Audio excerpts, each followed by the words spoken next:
What is up, everybody? Welcome back to the shit show. And that's how I feel today. It's been that way all day. It's just one thing after friggin' another. But we have my very good friend on this evening, Paul Sparkles Christopher. Yeah, if you notice down there, it says head of Sparkles. Head of Sparkles. Yep. Yes, he is the crew leader of the Sparkles department. If you're at Mount Readiness, you know exactly what that's about. And if you weren't, well, you'll just have to wonder. How you doing, brother? Hang on, I want to move something right here that's bugging me. Hold on. You can talk, I hear you. I'm good. Just wide open, dude. This has been a busy. It's been a busy year for us. Me too. I mean, since 2 weekends before Mountain Readiness, we've had something every weekend, which is a blessing. But trying to run a homestead and travel all over to teach has been challenging. I can only imagine. Especially the way. Hey, there he is. Bob, can you hear us now, brother? I can hear everyone. I love technology. I fucking hate tech. I'm sitting over here on my other computer. There's 2 monitors and shit over there. I'm doing billing for the week because they're making us do it a day early, and it's just a nightmare. Hate this shit. I don't know how you like. It is. I don't have chickens anymore. Like we have nothing anymore really going on the property right now because I'm so busy. I don't know how you guys do it. Like Paul, you say you're running around doing classes every weekend and you're working full time. Dude, T, I know you're doing the same thing. You're working and and running massive homes, homesteads, multiple jobs. Yeah, we said it. We're right now.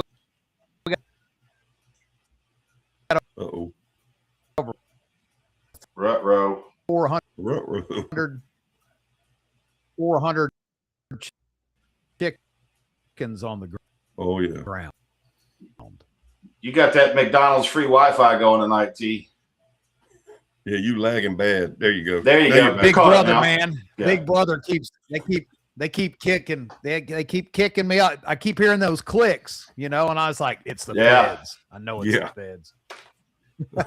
Well, it's funny. I get home today and I get a call from my my insurance company for my company, my liability, and I'm being audited. Ooh. Which is funny because I'm also being audited by the IRS right now. So I'm curious to see. I'm curious to see what else comes up. It's just weird. Those 2 things happen within a couple of weeks of each other. Yeah, It's funny how that happens. But here's something awesome. Some awesome news because the cat is out of the bag, and our favorite instructor, this is Jax Janega. Of course, season 13 of Alone just come out and said that she'll be appearing on there. So looking forward to that. Congratulations to the lovely Jax Janega. It's going to be absolutely. Awesome. I knew that was she did amazing. I knew she was on something. And I was really happy for her. I couldn't think of anybody better to be out there than Jack. That's absolutely. Awesome. Well, Becky was just with her this past weekend down there in Georgia, doing the 201 class. Yeah, did the class. Yeah, I heard that went off real good. Yep. Yeah, look good.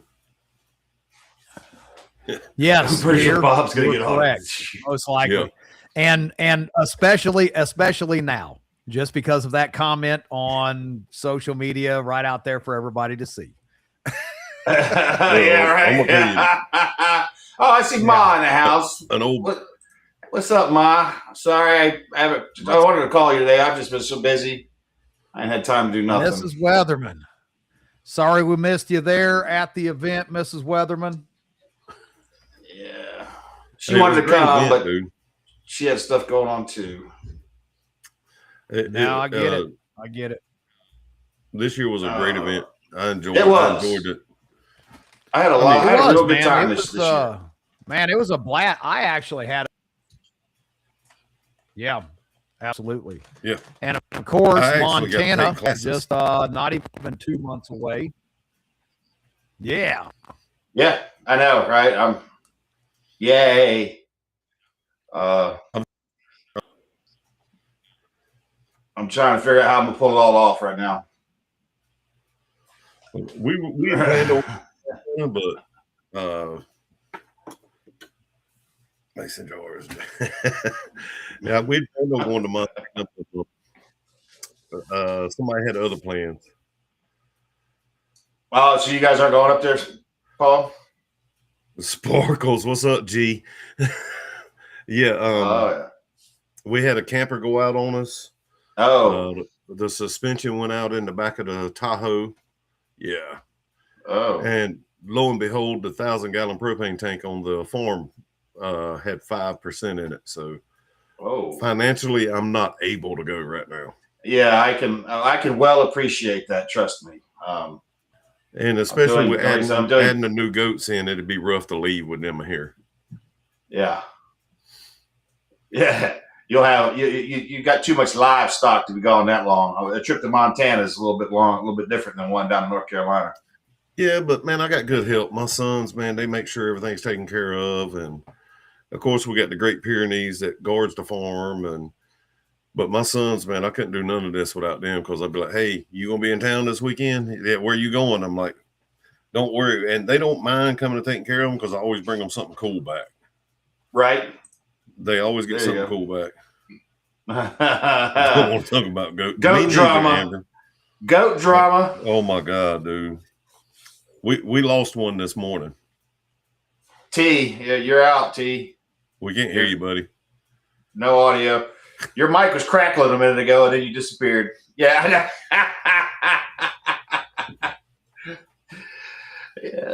He couldn't hear us before, but we could hear him, and now he can hear us, and we can't hear him.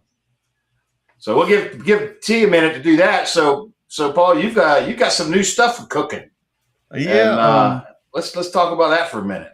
Well, I was going to debut it here tonight. And I do a lot of the bougie, artsy fartsy stuff because, I know what it's like to go to these events and not have a wife that's into this stuff. So you got to bring something back to her. Yeah. And I got to looking around, and you've seen some of my laser work and stuff. You can always find stuff. You can always find stuff for the crazy chicken lady. Yep. Well, we don't have the crazy chicken lady on this farm. What we got is the crazy chicken dude right there. The crazy chicken dude. The there crazy it is. Chicken dude. I was like, you know what? I can't find nothing for it. It's not out there, so we're gonna put it out there. So this is what I did the video about. So I started doing some shirts. The crazy chicken dude. And then I can relate. I can relate. Yeah, see, but let's see here. And that's good, man. That's good. That don't want to wear me on their back. We also got crazy chicken dude with the chicken. There you go. And I've done some hats. And hell yeah. I'm gonna try to. Oh, actually, me, mine's got to be tan. Yeah. I gotta get my headset back right. That's that hair. That's that luscious hair holding that. Dude, it's horrible. So I did crazy that chicken one. Dude hat. Yeah, dude. But Russ has a bunch of God dog my hair, dude. He has a bunch of different designs that we did. Dude, the hair's aggravating me. I'm sorry. Man, look. There he goes. There it is. I got plenty. Nice. That's like it's a little bit of a almost like a Hulk Hogan. It's got a Hulk Hogan. Yeah, very, very, very Hulk-esque right there. Very Hulk-esque. It's the mustache. So, yep. All these pictures that are coming up are stories from the homestead. This is the night that Hank scared me. He just appeared out of the darkness, and I was like, "Holy crap! It's a polar bear coming to get me!" And he scared the piss out of me, dude. Then there's ones with feeding the chickens. It was just working in the wood shop. This is a true picture, dude. I've had chickens sitting on the wood shop bench while I'm working on cutting boards. I have to admit that I ran one over today. Why'd the chicken cross the road? Because there's an F-250 coming in. I want to see what the bottom of it looked like. It came out like I just saw it out of the corner of my eye. There's no way. It ran right under my truck. And I looked in the rearview mirror and see it come tumbling out, and it took off. And I was like, all right, it made it. But I don't know why it ran under my truck, but it damn sure did. So we're going to do some of these too that are like, it says homestead crazy. There's a couple Hell yeah. that says you don't have to be crazy to homestead, but it helps. Yeah. You're right there. Yeah. That's a true story from the homestead. Sassy was going to be a smart butt one day and go get the eggs before anybody. And she raised that thing up, and I heard snuh and Nate finished when she got to the house. So she just now got to where she'll open it up to look for eggs. So of course I had to catch a snake. You know, T, goats, man. That's an adventure in itself, brother. Man, yeah, don't get Amber started. She had quite. We tried to move the goats today, and I don't know what it is over here in this corner. I can't find no hornets. I can't find nothing. But something over there, these guys were running through a 10,000 volt fence. Oh God! Shit. Four times, whatever was over there, or whatever peed there, whatever it was, man, wasn't having it. So she posted a video where she's running with goats, and then I said, "Why didn't you record the other three?" Well, because there was a lot of vulgarities and throwing stuff and kicking goats, and but I don't know. We ended up moving them again because whatever's over in the corner of the property over here, they wanted nothing to do. So, yeah, man, goats are either they're either good or they are not good at all. And ours is usually good, but today, man, was a chore. Well, I lost one today. My little boy radar, yeah, was Coccidia.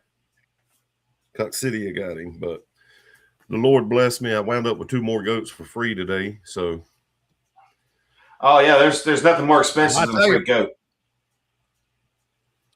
I tell you, ma'am, you living out there in the woods like I do, we just had the vet out. We do our yearly, bring the vet out, check all the flocks. I mean, right now we got like 460 chickens on the ground, plus turkeys.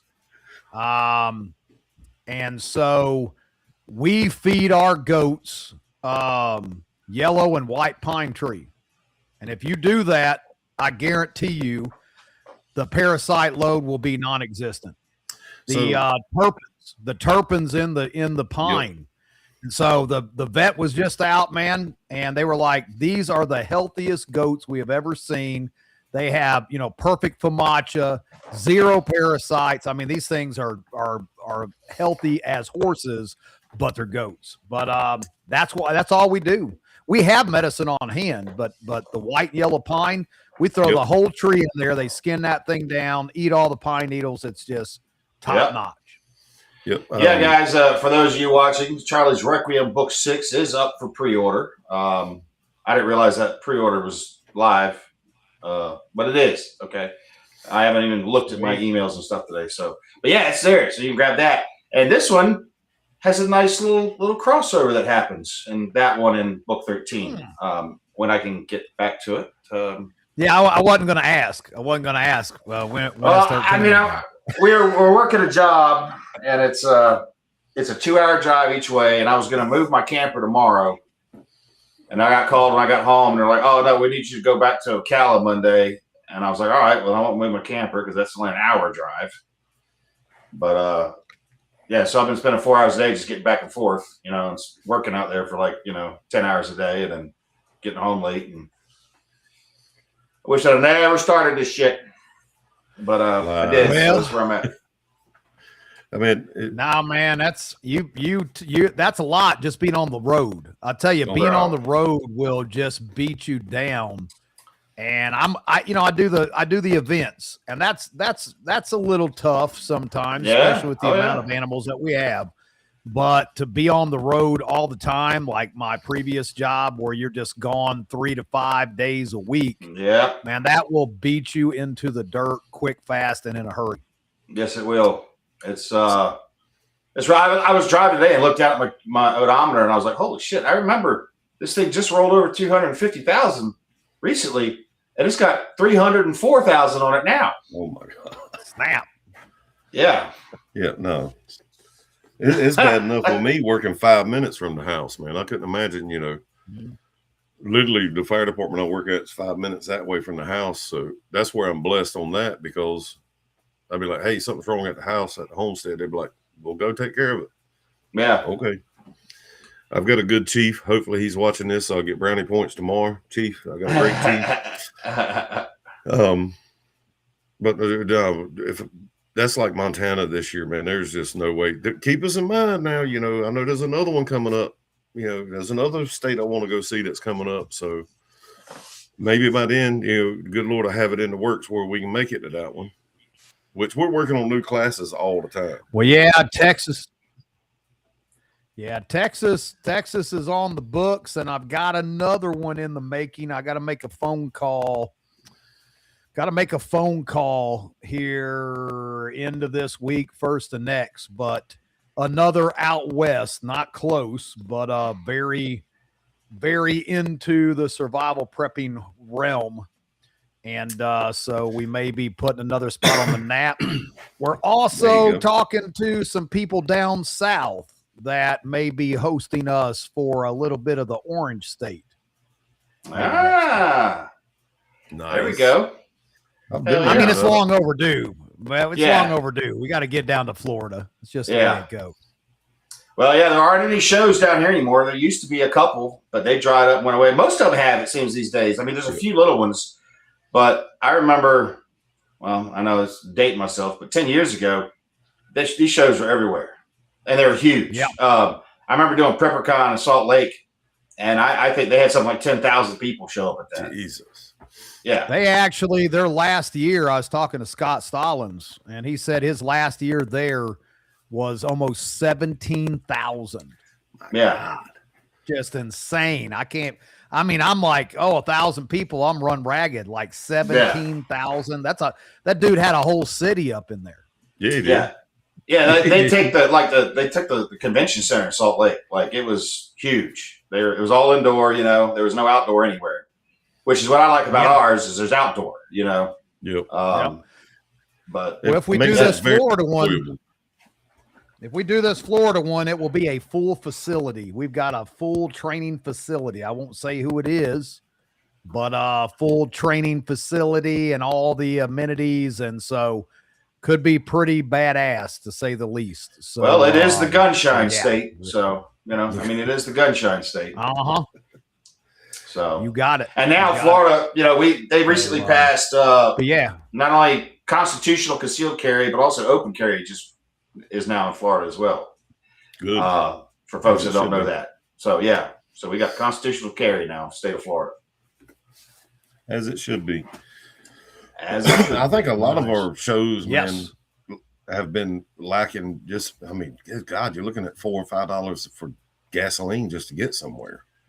And tell me about it. I was spending $100. I'm spending better than $100 a day right now in diesel. Just in diesel fuel. And I'm like, that's why I'm getting rid of my diesel truck, dude.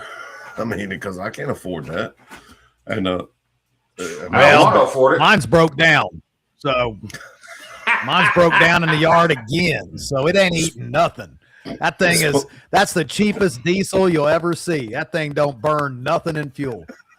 Spoken like a true homesteader. That's funny. Broke down in the yard. Sitting out there on jacks, man. That's funny. Well, see, that's the thing. I did it upright too. I just threw away my favorite chair. I've had it for 15 years, and it finally just broke into pieces. And so I threw it out in the front yard because I had to get out the door and go take it. So I got a big chair in the yard, a broke down Dodge Ram on jacks, chickens running everywhere. I mean, straight up. That's security, though. That's security. Yeah. The class I taught at Mountain Readiness was how to secure your homestead. I said, make it look like a gun lives there. Yeah. They're like, what do you mean? I said, you pull up to my house? You Hell, know this you thing don't. I made it look like the hills have eyes up in here. Yes, yeah. I was going to say, you should have just put the chair in a goat pen, give him something to stand on. Yep. Yes. And yes, Patrick, that did happen. I had a spare radiator for the Dodge, and the old radiator for the all-store vehicle repair class that Carl puts on with Tactical Rifleman, it disappeared. And he was like, Toombs, I got to have a radiator. I was like, you know what? Here's a $300 radiator. Just stab holes in it. He said, okay. And that's what we did. So we just took a perfectly good radiator and tore that thing all to shit. Oh my God. So You're dedicated to the cause, brother. You're dedicated to the cause. If I say we're going to do it, we're going to do it. So there you go. Holy shit. And you know, all the events we travel to, man, I love yours. I love all the events, but yours, man, you just welcome us in. Everybody. I mean, Chris, I met you one time, and then I sent you a message on Facebook. Yep.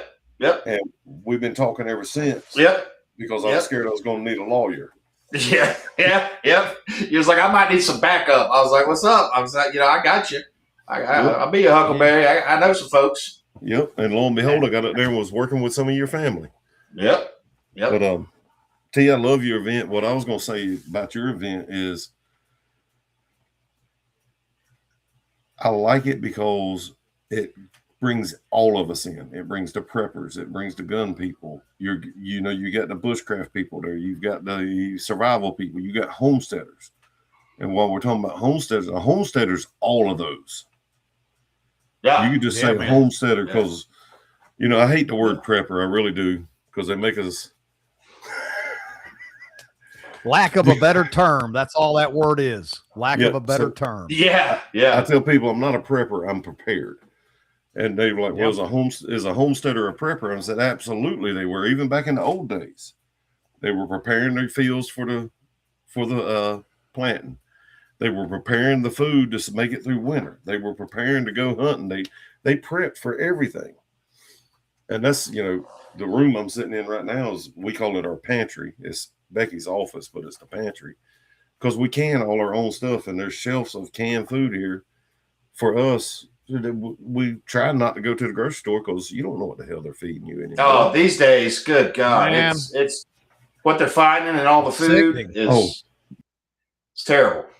Man. It's disgusting. You don't even know if it's real food. Exactly. It's not. Yeah. I'm doing a canning class this weekend, and, I'm sitting here looking. I've got God knows how many quarts of green beans over there canned. But I know what's in my green beans, and I can pronounce them all.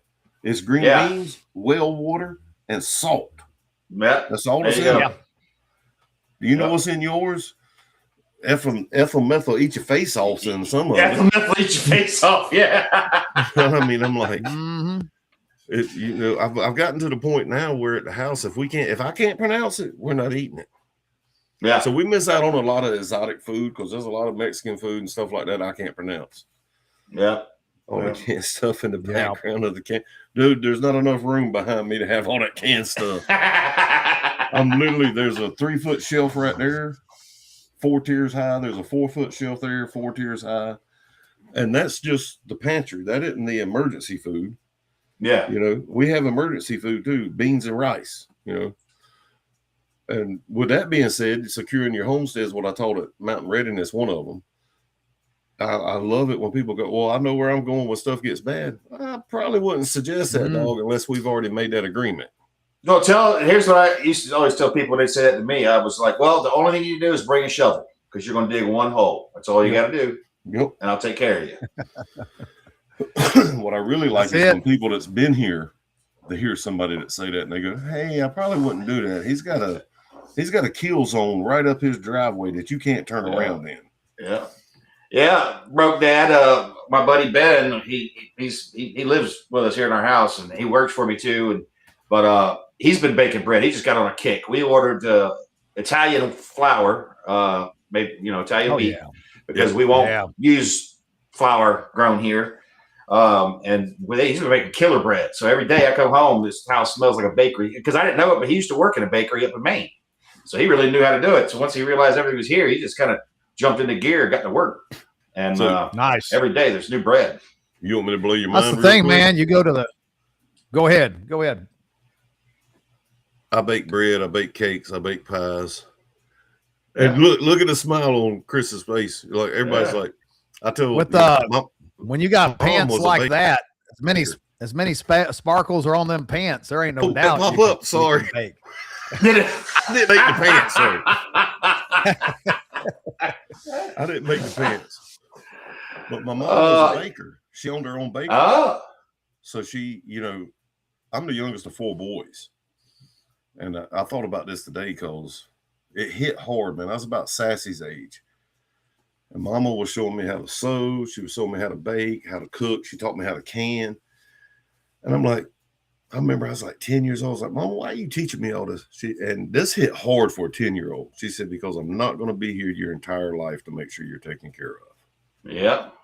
And I was like, oh, damn. So what am I doing with Sassy now? Teaching her the same stuff. Yep. Yep.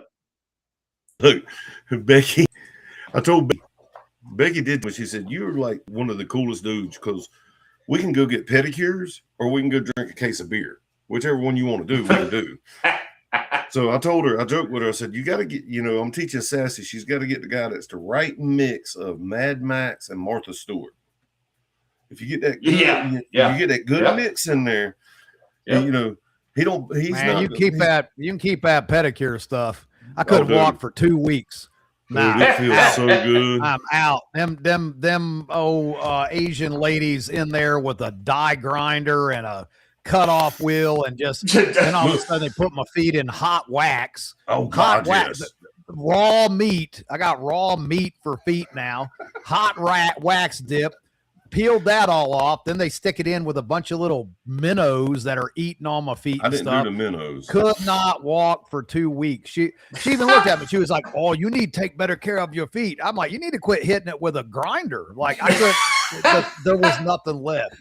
So nah, man, out. I love going there with Becky because I will embarrass the women in a heartbeat because they're over there speaking that language they speak and everything. I leaned down to one of them one time. I said, "Look, I don't know what you're saying, but I sure as hell know what you're talking about, and you need to quit talking about my feet that way and just get them fixed." I was speaking my own language while they were doing that. My own made up language. Speaking in tongues. Oh, dude, that was the most painful experience I think I've ever had. So the first time was not rough. into that. Yeah, I'm out. Like it can look all gnarly and calloused and stuff. I'm good with it. I'll deal with it. So I got somebody who wants to make a special appearance right quick if you're okay with it. Oh, of course, man. Hell yeah. She's been aggravating me. There she is. That's the real star of the show right there. That's how you doing, Sassy? Yeah, she bedazzled her nails to match her daddy's jeans. Oh, there you go. That's perfect. That's a perfect match. Because you're the one that should have the bedazzling, so that's good. I got to brag on her, okay? So Becky's gone to Georgia teaching with Jax. I've gotten frustrated. Girl, get in the camera. There you go. I got frustrated, was out there messing with goats. I was cleaning out the duck brooder. Ducks are nasty. Yeah. And I didn't stick my knife back in my scout carry good enough. Oh. So lessons learned on the homestead was a video I just did. There was 2 lessons learned here. I didn't have the proper footwear on, and I bent over and my knife did a complete 180 and landed in my toe like this. Oh, my God. And you've seen my knife. It's not a little knife. Yeah, that's not a little blade. And it went right through the hole of a crock and stuck in the top of my toe and almost came out the bottom. Oh. So here the hot water run in your mouth right there. And she's like, "Are you okay?" I'm like, "I'm going to live, but I'm not okay." "What do you need?" I said, "I need the peroxide." She brought the peroxide. I cleaned it out outside. I went in there and washed. While I was washing it, she said, "What else do you need?" I said, "Find the first aid kit." So I'm in there and I'm holding pressure on it. And here comes Miss Sassy down the hallway with 2 first aid kits with rubber gloves on. And dude, I got pictures of her bandaging my toe up. How many 10-year-olds do you know that can do that? Yeah, that's a good girl right there. That knew where everything was. Yeah. Oh, yeah. Next time, Sassy, just tell them, we're going to have to take it off. We're going to have to take the whole thing off. Next time, just tell them we're going to have to take it off. We're going to have to. We're going to have to. There it is. Done. Hey, look, man, my whole end goal with this homestead is to get her out of public school. And because I don't know what they're treating her, but I do teaching her. I will tell you, I tell her every morning when I drop her off, "Hey, baby, do something good." Yes, she is. She's already an instructor. She's already been teaching at Mountain Readiness. And I love it, dude. Yeah, that's your girl. But I tell her every morning, I say, hey, baby, do the right thing. Try to make somebody smile. Don't get aggravated. And this is the last thing we do before she gets out of the car. I'm like, don't start nothing, but don't take no crap. That's right. Yes, sir. And I love you. That's right. All right. Now run on. You've been on the show. Love you, baby. Well, hey, Russ, throw one of the chicken dude things back up for the folks that wasn't here when we first started. Because where can people go to get this stuff? So where they can go is check me on Facebook through Lostways Survival and Homestead at gmail.com. We do have an Etsy store, but none of them are in the Etsy store yet because we were going to debut it on your show. Oh, I appreciate that. That's awesome, man. Thank you. That's cool. And we're doing like a pre-order right now because I am just a uneducated, broke Appalachian American, so we do pre-orders on most everything. Yeah, I don't blame you. For those of you that don't know, about to make my wife mad, that translates into a dumb, uneducated redneck that is broke. I'm not poor, I'm broke. Poor is a state of mind. Poor is a state of mind. Broke is a temporary financial situation I hope to find my way out of soon. I'm still looking. I just pieces of paper with dead people on it. That's all it is. Yep. Well, that's like dude, I wish we'd come back to the barter system. I do so much bartering. I mean, y'all seen it at Mountain Reading. Oh, yeah. Same. Yeah. Well, my goat dude. My goat dude. I got him in my phone as Nick, the goat dude. I talked to him tonight. He's got a from him, a female sable. I said, well, dude, how much do you want for it? He said, help me put that section of fence up. You can have her. Done deal. When you want to do the fence. Yeah. You know, he said, come get her this weekend and we'll do the fence the next weekend. I said, sounds good to me. Hell yeah. There you go. So, I mean, I barter so much, it's not even funny. Yeah, I tell people I'm not in this to get rich. I'm in this to make a living. That's it. You know, we finally got to that same point. You know, Amber is full-time homesteader now. She does nothing else. That is nice. She's full-time.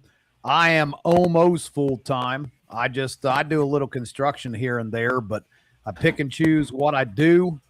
And you know, I just made a video today about it. Just we were out there processing, just me and Amber. And at the end of the day, man, you ain't going to get rich doing this. You just not. No. But when you're talking about, I know where my food comes from. We sit here, we work from the home. You know, I don't punch a clock. And do I get up early? Yeah, most mornings. Do I stay up late, you know, working? Absolutely. But at the same time, the reward on that is phenomenal. And the money that we save, we don't have as much money coming in as we used to when we had our careers, but we have time together. We have time on the property working. Everything we're doing at this point is benefiting us and our property. Because before, I'm running around and making everybody else's lives good. I'm making everybody else's companies good. And so I swore when I left this last job, I will never make another man rich. I will be broke for the rest of my life before I punch a clock and make somebody else rich. So that's where my job's different, because, you know, I work at the fire department. I'm not working for a company. Sometimes it feels like you are, but I'm not making anybody rich. I'm there to help the community, but I'm still tired of being on a fire truck, dude. You know, 26 years long enough. Yep. And, yeah, years. I had a good solid decade of just writing books, and then started this shit, and now I'm running around back like working again, and I dug such a deep hole into this thing that I've got to stay in it to try to at least get made whole again. You know, And so it's that's what working for a living sucks, you know, and we all have to do it at some point, you know, and some of us get out of it, but you know, it ain't no damn fun. But speaking of making money and stuff, T, like, give us a recap on Mountain Readiness. Like, how's the event doing for you guys now? Because I know in the beginning this was a hard struggle. I mean, how's the event? Is it paying for itself, and you guys aren't having to reach into your hip pocket no more? You know, there's always a give and take, like a little. You know, you'll always have those times where ticket sales slow down, and it's like the that show Full Throttle Saloon, you know, or the. You know, or what was it, the Tiger King or whatever? He's like, I'll never financially recover from this. Yeah. You know, I mean, that's how when you're looking at ticket sales, man, like you're like, holy cow, man, we haven't sold nothing. You know, it is, you know, and this year has been a struggle for everybody. All the events, there's been a few events that they refunded everybody's few tickets that they sold and didn't even have the event. Really?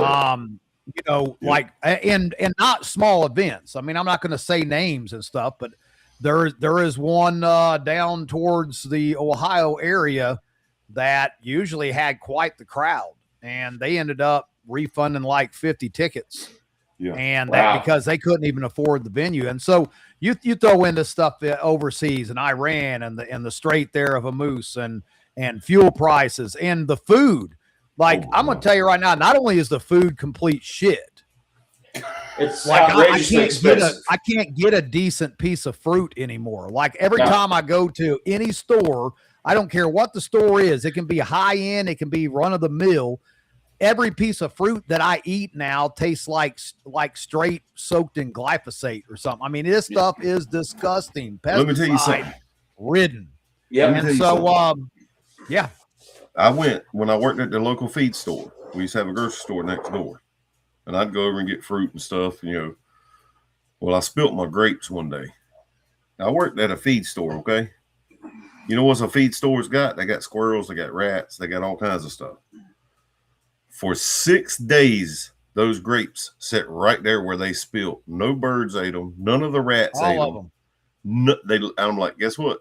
No more. Yep. No more. I bought one of those, you know, those overpriced little trays. It's got some apples and some grapes and some strawberries and stuff. It was one of those. I was in Wally World. I was in a hurry. I was like, man, I haven't ate nothing. I don't want to eat a bunch of crap. So I'll get some fruit. I threw up. I could not keep it down. It was like eating straight pesticides. And now, they were able to take the labeling off for all of that Organa peel and all that stuff. They flip-flopped it with the FDA, the Food and Drug Administration, and all that kind of stuff, to where they don't even have to label it now, even though it's 99% pesticide. You know, by the MSDS sheet that you can look up online. So, you know, and we've tried it from multiple places. Amber brought a watermelon home. The thing tasted like chemicals. We just quit buying it. I was like, there's no point. So, you know, working at home and doing the events, like the events can get stressful. There's no doubt. You're always trying to, you know, sell tickets and make it the best it can possibly be, because you have to be able to pay for the venue. But at the same time, man, dealing with that and being able to go out here to my freezer and take a chicken out that I raised, that I fed, that I processed, that I packaged, and not have to worry about, 99% of what you see going down the aisle now says may contain or does contain bioengineered ingredients. Bioengineered food. Yeah. Why is there bioengineered food in green beans? Like we were just talking about green beans. Yeah. What do you need bioengineered food in some green beans, man? Come on. This is insane. And I'm not gonna get on a huge tangent here. And I know RFK and the administration and stuff, they're trying their best to do a lot of what they can, but there's a big part of me that says everybody that's in that office, they got put there by other higher powers that shouldn't be. And at the end of the day, we're just roaches, man. They're just trying to wipe everybody. Yeah, they come in office with well intentions. I have no doubt that RFK meant what he said when he got put there. But then once they get there, I think the powers that be sit them down and say, "Oh, that's great. What you're gonna do, yeah. But yeah, here's what you're gonna do." Yeah. And I don't think they have much of a choice in it, personally. No, dude, I'm gonna tell you what. You know, like politicians. Yeah, I had a bunch of people at Mountain Readiness. You know, I'll talk politics in a heartbeat because I'm not Democrat and I'm not Republican. Yeah. I'm we the people. Yeah. And if more of us get that way, we can change this country back to what it was at one point in time. What it was at one point in time was people like T and me living in a community. And guess what? I had plenty of chickens and he had plenty of pigs. So we traded eggs for meat. Yep. We traded tomatoes for potatoes.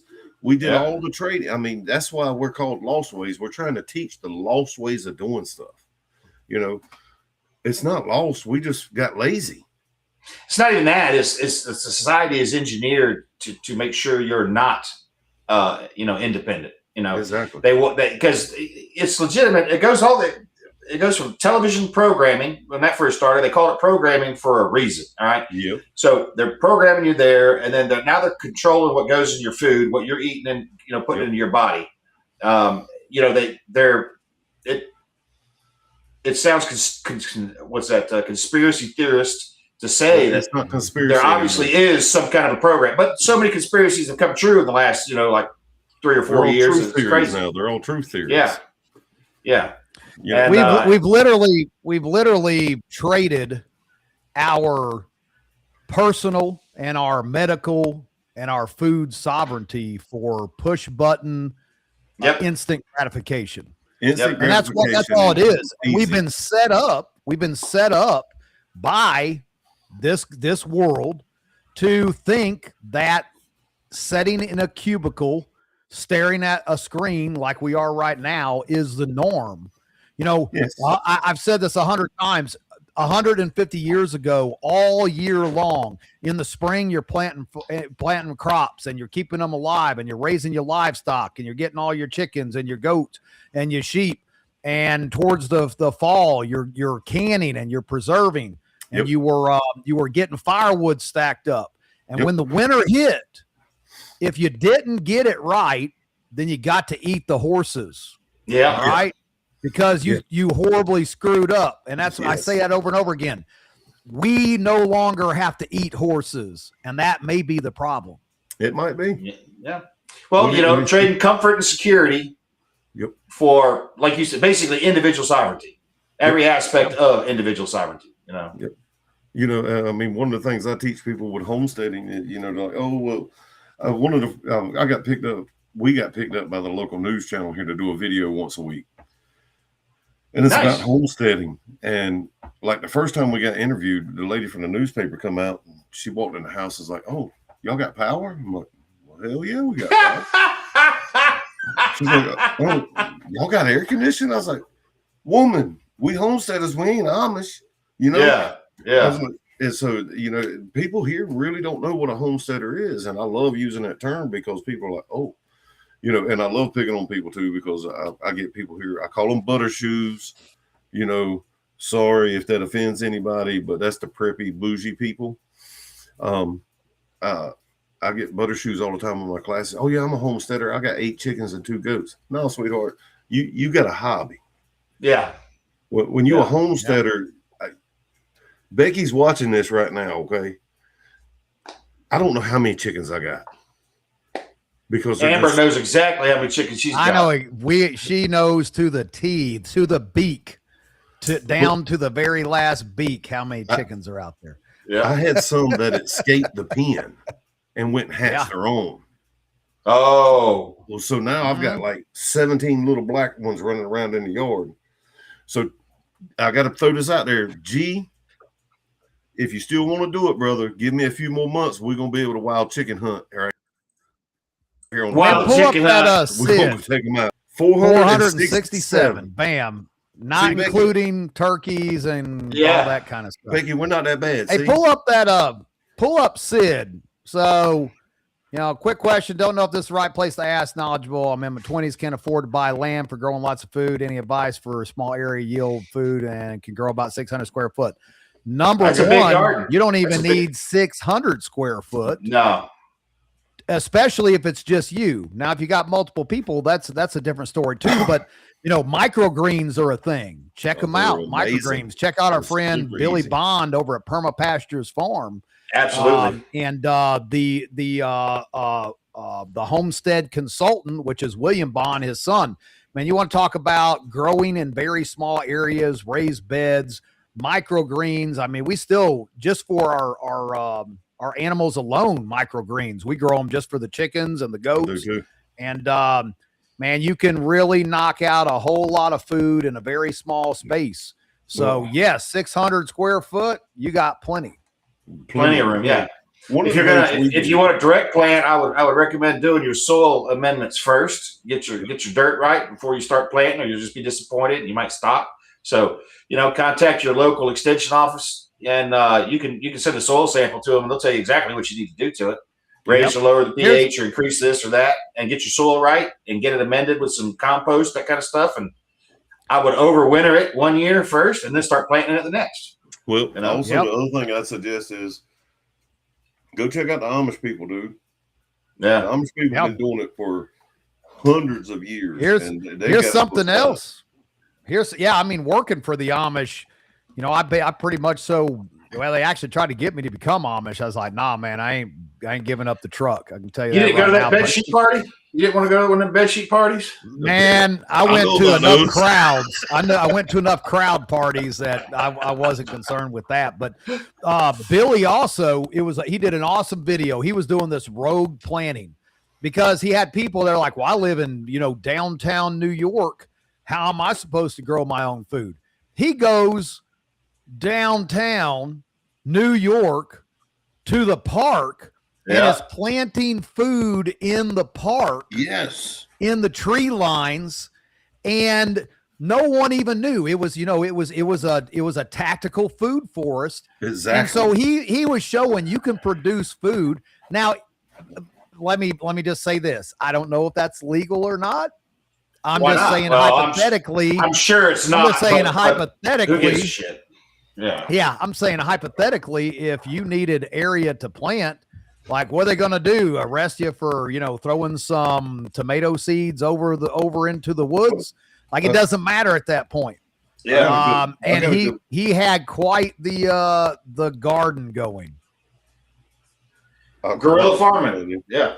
Now, I got a good buddy that a really good friend that I met, and yes, I'll name drop Adam Fry. He was on 100 Days Wild, dude. He's like he's the best bushcrafter I know, but we talk all the time, and he's like, why ain't we planting wild potatoes? He said, plant potatoes out there in your land. He said, if you need to harvest them, harvest them. If you don't, they'll grow again next year. He said, what's the best way to keep your meat alive? Yeah. On the hoof. Yeah, keep it alive. Yeah. And so, he's talking about doing it with, with different, and like we talked a little bit about, like, how you always find the trees that's got the knot in it that's hollow. Yeah. Why can't you plant a tomato plant in there? You can. It works. Yeah. We've done it. Yeah. So, when I heard that planting, that's awesome, man. Not just that, but like, look at the other countries. Look at like Italy. You can walk down a sidewalk in Italy and never have to buy a meal from the plants that are hanging over. You can make a whole salad walking down the sidewalk. Billy just got back from El Salvador, and he stepped off multiple places into the woods, and every place that he stepped off was food, just growing in the wild everywhere.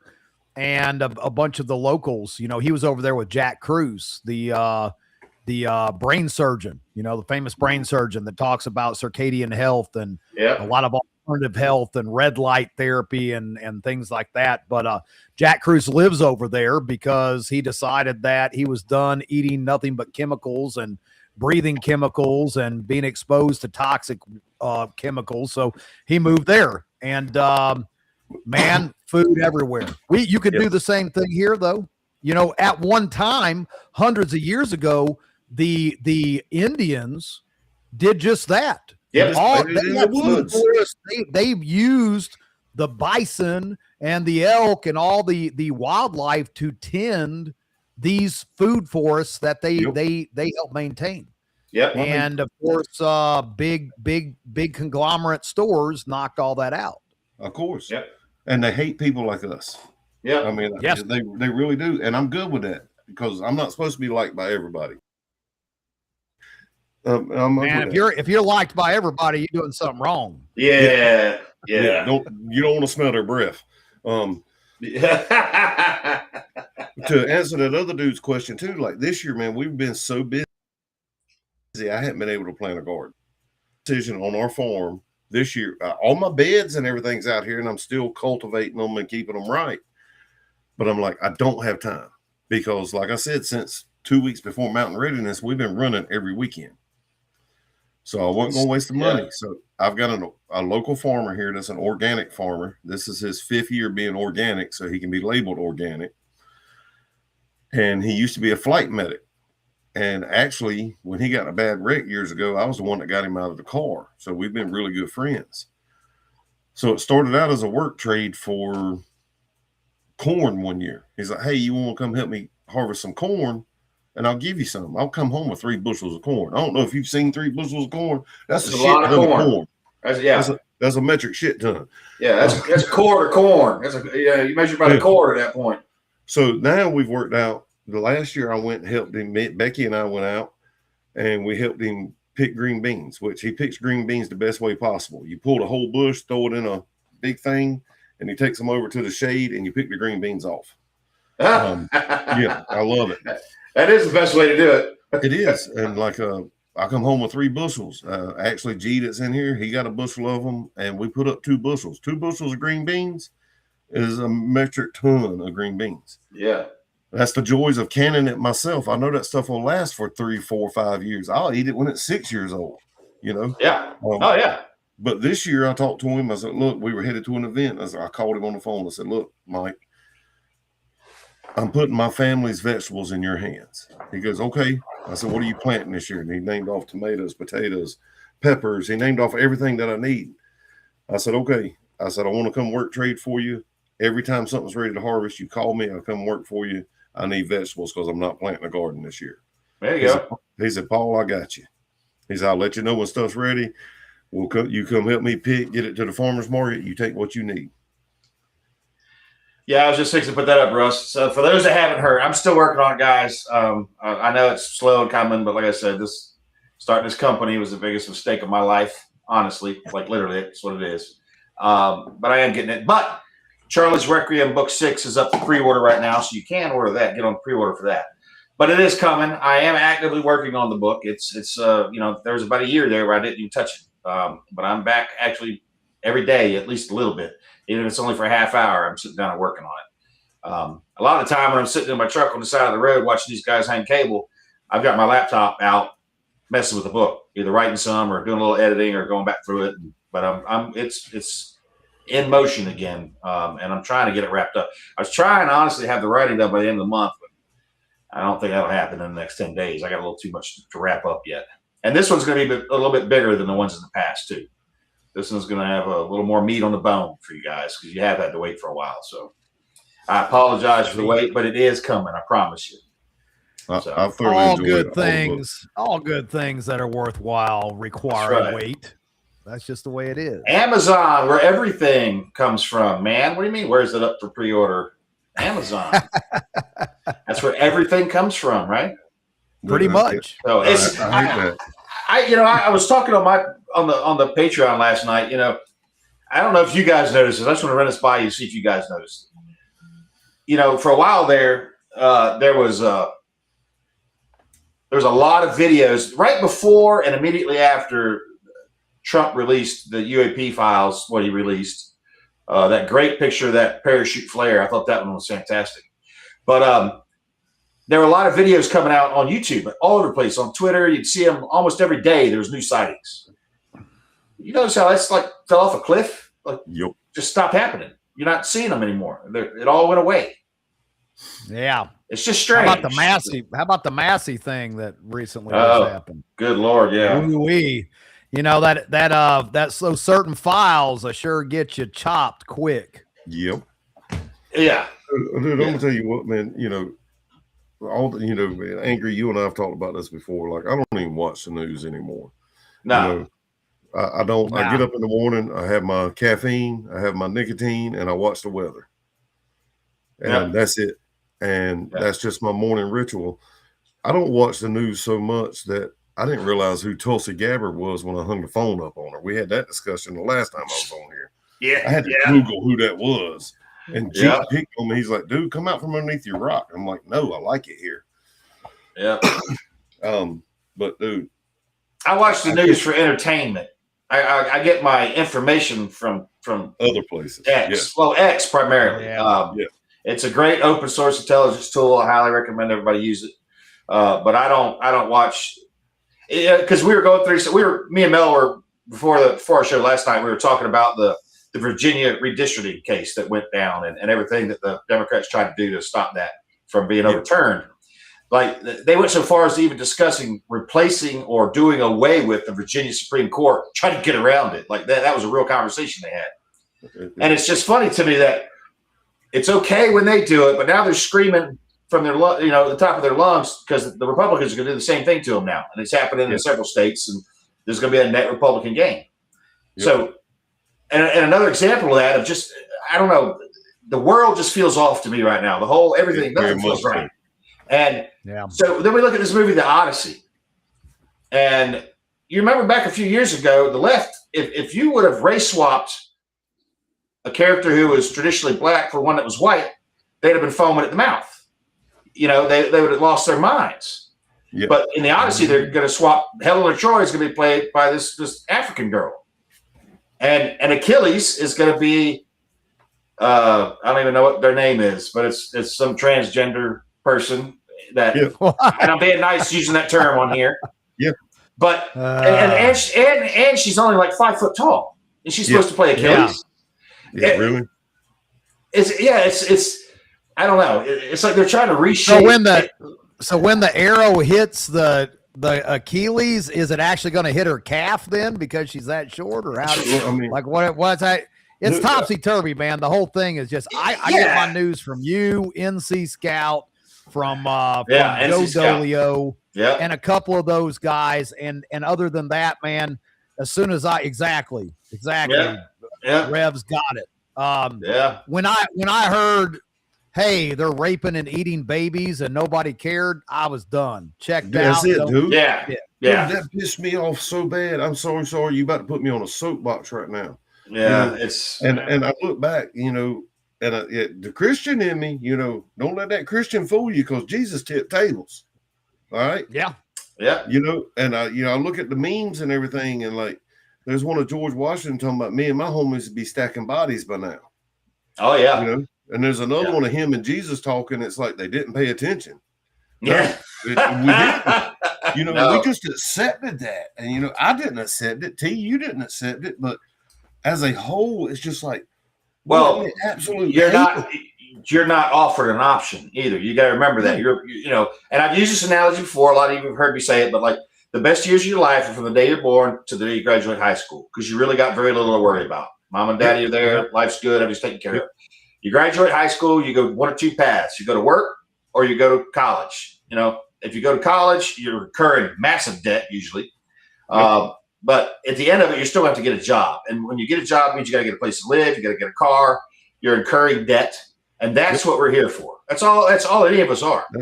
And you're going to take a job with some company that doesn't value your time. You have no familial or tribal connection to these people. They don't care about you. You don't care about them.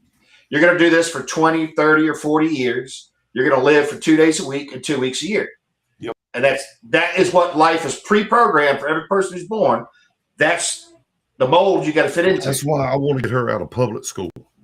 Well, that's why I like to say that we're all chewed puzzle pieces, because we don't exactly fit, we don't exactly fit the molds.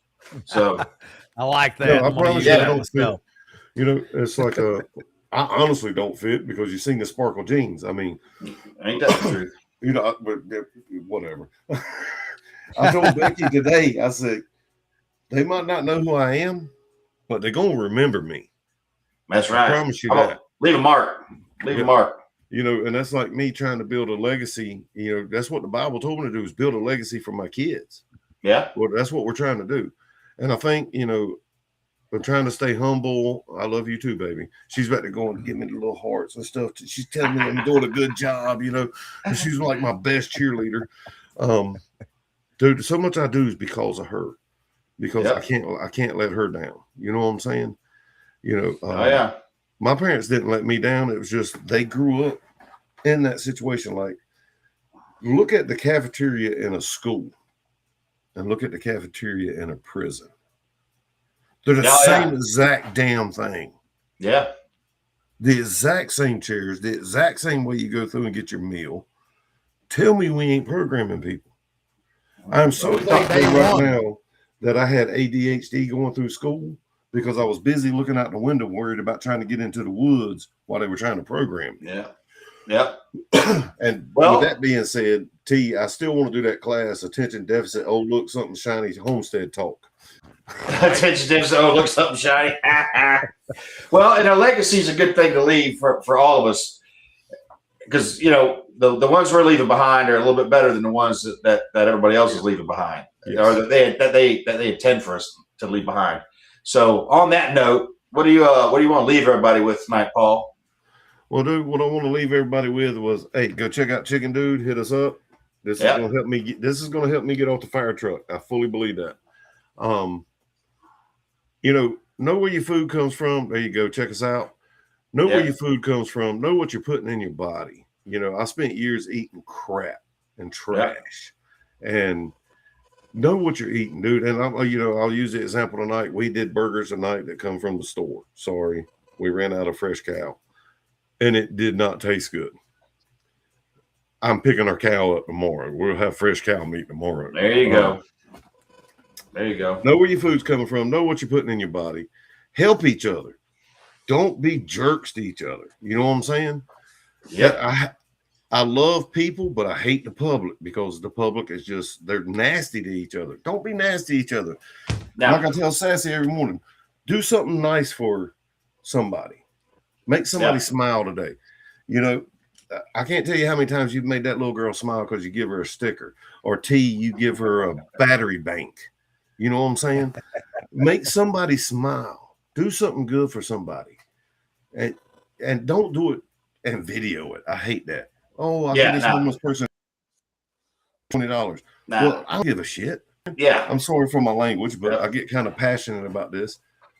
But after I just get done cussing, I'm going to tell you, I end everything with, if you need anything, hit me up. If I can help you, I'm going to help you. The dude that was asking about farming in a small area, hit me up. Find me on Facebook. My phone number's on there. Call me. I don't care. If you need anything, if you have bad thoughts in your head, whatever, call me. I am an ordained minister, so I am sworn to secrecy. But I end every video I ever do with, y'all pray for us, we'll pray for you. And that's not just something I say, dude. I pray for people every night. And I hope people are praying for me every night, because if you don't believe God's real, he's going to give you a Jesus spanking. He's real. Yeah. Okay? He's really there, because I'm living proof of that. I've had too many miracles this year. And and it's only May. Hey, my birthday ain't for another couple of weeks, and I've had too many miracles this year. I'm in a miracle deficit right now. I'll have to admit that. T, what do you want to leave everybody with tonight? Oh man, that's good stuff, man. Just be good humans, right? That's what it comes down to. Be a good human. But for all y'all out there that are also kind of in limbo, the world is kind of topsy-turvy. Who knows if it's going to get better or worse? At the end of the day, does it really matter? It doesn't, because you see these people talking on social media all the time. It's like, when's the best time to plant a tree? When's the best time to plant a garden? Like yesterday. Just do it. And I dropped out of school when I was 14 your mic is blowing up, T. I don't know what happened to it. Shit. Yeah, it's going to shit. Sorry. It was because I was going to actually say something meaningful. Something profound. Yeah. Well, it's going to be like this profound, awesome thing, and then now it's just all screwed up. It is. It's all checked up, man. I'm sorry. but on behalf of T Scratchy Ass Mike tonight, and Mr. Paul Christopher, the crazy chicken dude, Mr. Paul Sparkles Christopher, excuse me. I got to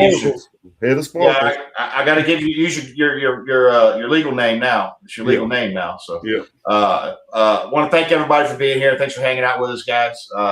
Thank you for having me. yeah, we'll be back on schedule, keeping these going here. I hope to be anyway. That's my plan. And I'm working on 13. It's coming, guys. But Charlie's Requiem Book 6 is up for pre-order. You guys can grab that now. And like I said, there's a nice little crossover in there. First time you get to see this happen. And when 13 comes out, you'll get to see the other side of it. So it's kind of funny the way it works out. So we appreciate you guys. You know, don't give up. Ain't dead, can't quit, as Alan Kay would say. And my brother, if you're watching, I need to give you a call. I'm sorry I haven't yet. I am swamped, man. I'm just swamped. I got to go right to work as soon as I get off of this immediately. But we'll catch you guys later. Y'all know the deal. Be good at it. We appreciate every one of you. We'll see you guys on the next one. Bye-bye.